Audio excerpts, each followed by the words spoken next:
Ассалаумағалейкум, қадірлі достар. Ассалаумағалейкум. Жайқын жағасындағы инсанлар өмірін өзгертіп атырған жаңалықтар хақында сөз етуші көрсетуіміздің нәубеттегі саны және эфирде. Тұрсында да, Өзбекстан Бірлескен Милләтлер Шөлкемінің жастар 2030 стратегиясын жедел әмелге асырып атырған ең күшті 10 мемлекеттің бірі сипатында бүгін тән алынбақты.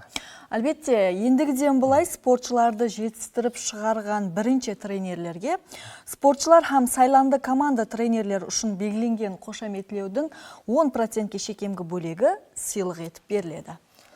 Дұрыс, осы жылы мемлекетіміз басшысы, яғни 13-14 февраль күндері жастар һәм спорт тарау уәкілдеріменен ұшырасу өткеріп, яғни видеоселектор мәжілісін өткерген еді.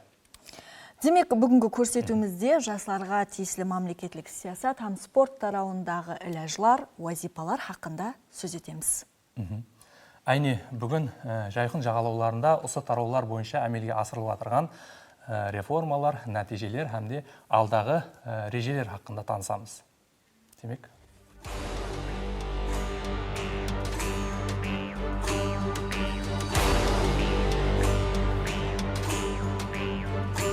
Жастар халқымыздың, ватанымыздың алтын фонды. Олар жаңа Өзбекстанның бүгінгі һәм ертеңгі дөретушілері. Президентіміздің жастар менен өткен ұшырасуында келешегіміз иелеріне айтқан бұл гәпі жастарға және де рухи күш бағышлайды. Ұшырасуда президент жастардың іспілерменлігіне айрықша тоқтап өтіп, бүткілей жаңа дәуірді баслап беретұғын 3 үлкен хүжетке қол қойғанын жариялады. Бірінші хүжетке муапық жастар істері агентлігі жанында жастар іспілерменлігін рауажландыру қоры дүзіліп, оған $100 миллион қаржы ажыратылады. Енді іспілермен жастарға 2,5 миллиард сомға шекем жеңілдіклі кредитлер беріледі. Ынталы жастардың стартап жойбарларына 2 миллиард сомға шекем инвестиция кіргізіледі. Екінші қарар менен жоғары оқу орынларын біткерушілердің бәнтлігін тәминлеу бойынша жаңа система жаратылмақта. Бұл үшін банкке $100 миллион ресурс беріледі. Президент қол қойған үшінші хүжетке бола, жастардың бизнес жойбарларын қоллап қуатлайтұғын таяныш жастар банкі жаратылады, һәм оған $200 миллион ажыратылады. Банк өзін өзі бәнт еткен жастардың жойбарлары үшін 100 миллион сомға шекем 7 жыл мүддетке жеңілдіклі микроқарыз ажыратады.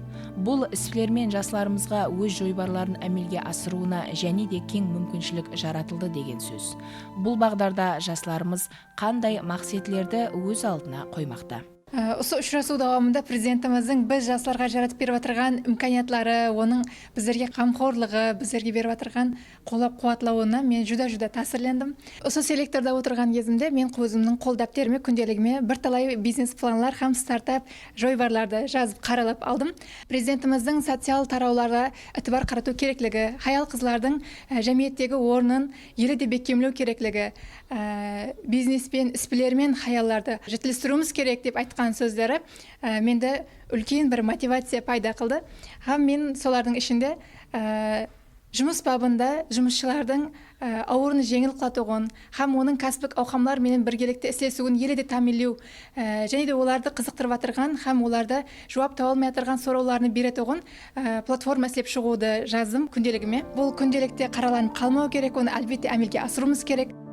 Бұл ұшырасуда жоғары оқу орынлары біткерушілерінің бәнтлігін тәминлеуде ітібардан шетте қалмады. Олардың өз жұмыс орнына ие болуы үшін жаңа система жаратылатұғыны атап өтілді. Құрметті президентіміз жаңа басқышыларға әмелге асыру бойынша жаңа механизмлерді жаратып берді. Бұның бір айрықша дәлел сипатында айтып өтуіміз мүмкін. Өз сөзінде әр жылы 600 мыңнан астам жастарымыз жұмыс бабына жаңа кадр сипатында қадам баспақта. Міне соның дәлел сипатында университетімізде 2023 жылы 6 мыңнан астам жастар бітірген болатын болса, 2024 жылы 8 мыңнан астам жастар біткерді. Бұлардың дерлік 2023 жыл біткерушілер 80%-ға дейін жұмыспен тәминленген болатын болса, 2024 жыл біткерушілер 60%-дан астам жұмыспен тәминленді. Міне бұл жұмыспен тәминлену бойынша да жаңа механизм жаратылды. Яғни ол құрметті президентіміздің сөзінде бұл бойынша тикарғы 3 құжетке қол қойылғандығын айтып өтті. Студенттер санам жылдан жылға артып бармақта. Құрметті президентіміз алдын оқуға кіру үшін бір орынға 10 жастың талабы болып отырғанлығы. Қазіргі уақытымызда бұл орындар ол уақытларында 9%-ға қамту 9% болатын болса, қазіргі уақытымызда Өзбекстан көлемінде 42%-ға жеткенлігін айтып отыр. Бұл Қарақалпақстан көлемінде менің ойымша 70%-дан 80%-ға жетті деп ойлаймын. Біздің Қарақалпақстан Республикасы жастарына болған әтібары оғада айрықша. Атап айтатұғын болсақ, президентіміздің 2022 жыл 31 августтағы Қарақалпақстан Республикасында іс-білімділік, инновациялық технологиялар һәм инфрадүзілмені жедел пәтілерді рауажландыру арқылы халықтың абаданлығын арттырудың қосымша әләжілері хақындағы пәрманы тикарында өткен жылы Қарақалпақстандық жастар үшін қосымша квота ажыратылуы белгіленді. 2024-2025 оқу жылында Қарақалпақстан Республикасы жастарының жоғары оқу орындарына қабыл етілуі үшін 10 мың квота ажыратылды. Ташкент қаласына 1000 орын, Қарақалпақстан Республикасына 2000 орын, уәлаятлардағы жоғары оқу орындарына 7000 орын әйне Қарақалпақстандық жастар үшін белгіленді. Міне осы квота тикарында әйне уақытта бірнеше мыңлаған жастарымыз студент болу бақытына миясар болып, еліміздегі жоғары оқу орындарында білім алмақта. Президентіміз тарапынан Қарақалпақстан жастар үшін 10 мың квотаның ажыратылуы, бұл әлбетте халқымыз жастар үшін жүда қуанышлы жаңалықтардан бірі десек болады. Себебі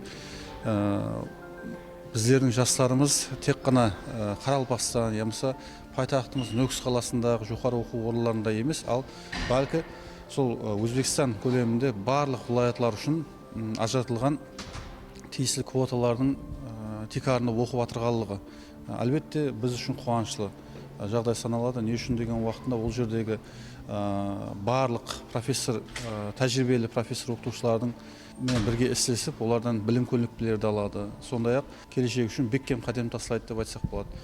Биылғы және бір оқу процесіне абитуриент жастарды қабыл қылу тәртіптері жеңілдестірілді һәм қосымша жаңалықтар сипатында оларға сол кең имканиятлар беретұғын система жаратылды деп айтсақ болады.